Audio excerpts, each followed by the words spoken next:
बचपन, हंसी, खेल और सच्ची खुशी का समय।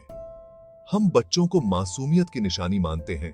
उनके दिल दुनिया की बुराई से अछूते होते हैं। लेकिन क्या होता है जब यह मासूमियत चकनाचूर हो जाती है? क्या होता है जब एक बच्चा हद पार कर जाता है, ऐसा जघन्य अपराध करता है जो हमारे विश्वासों की नींव को हिला देता है?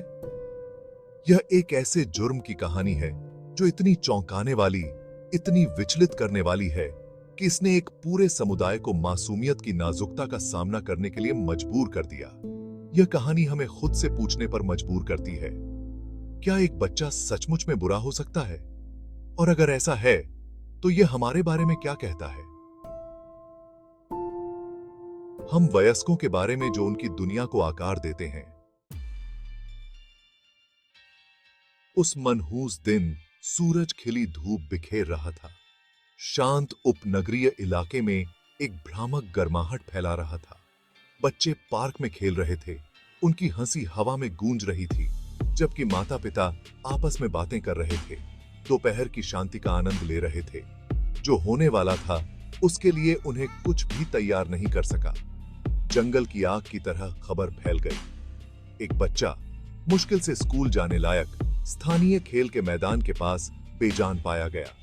दहशत और अविश्वास ने समुदाय को अपनी चपेट में ले लिया।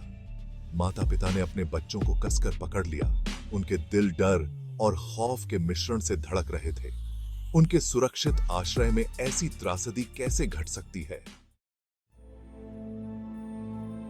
जैसे ही शुरुआती सदमा कम हुआ, एक ज्वलंत सवाल उठा, इतना भयावह कृत्य किसने किया होगा?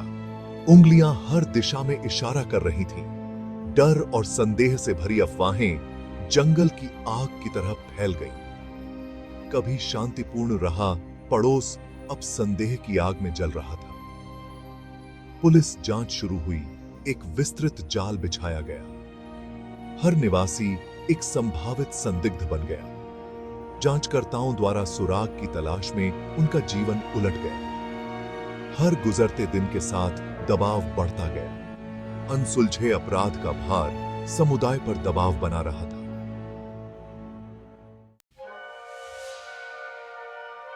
जांच ने एक चौंकाने वाला मोड़ लिया, जब ध्यान एक अकल्पनीय संदिग्ध, एक बच्चे पर गया।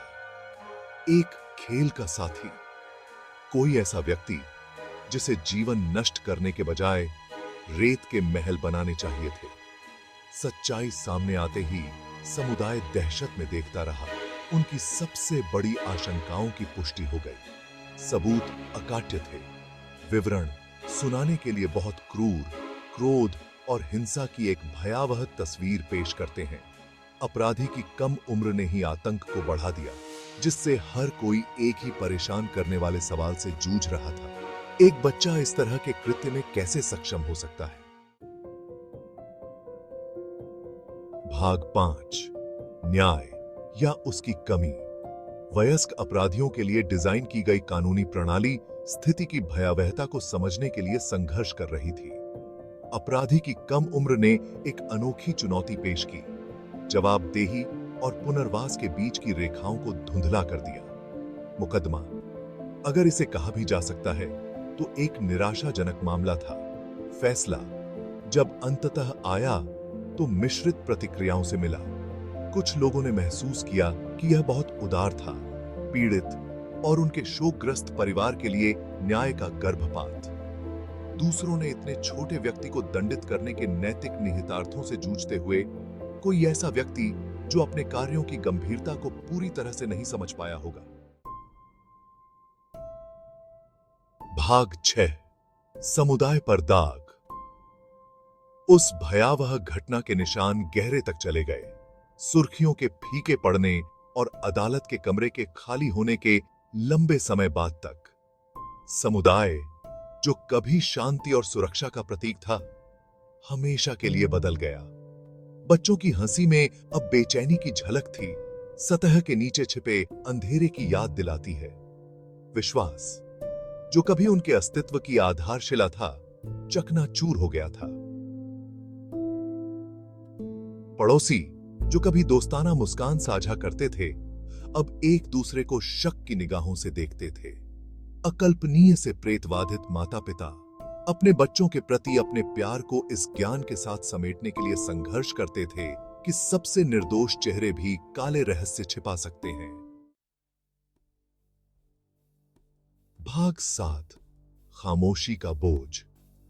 त्रासदी के बाद समुदाय पर एक भारी सन्नाटा छा गया।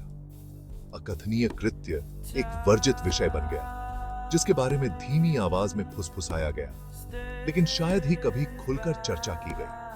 अनकहे प्रश्नों और दबे हुए भावनाओं का भार हवा में लटका हुआ था, जो उस आघात की निरंतर याद दिलाता था जो उन्होंने सहा था। लेकिन चुप्पी, जैसा कि उन्हें जल्द ही एहसास हुआ, इसका जवाब नहीं था। घटनाओं को दबाने से केवल भय और अविश्वास के चक्र को बनाए रखने में मदद मिली। यह बात करने, दर्द को स्वीकार करने और ऐसी त्रासदियों को दोबारा होने से रोकने के लिए मिलकर काम करने का समय था।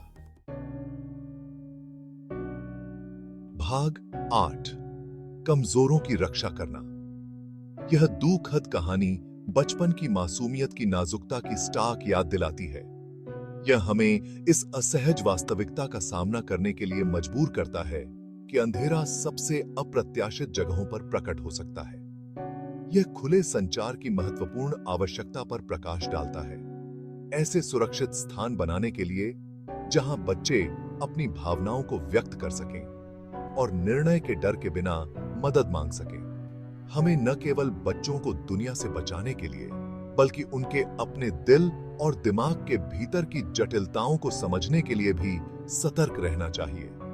तभी हम एक ऐसे समाज का निर्माण करने की आशा कर सकते हैं जो वास्तव में अपने सबसे कमजोर सदस्यों की रक्षा करता है, उन्हें उस प्यार, समर्थन और समझ के साथ पोषित करता है जिसकी उन्हें फलने फूलने की आवश्यकता होती है।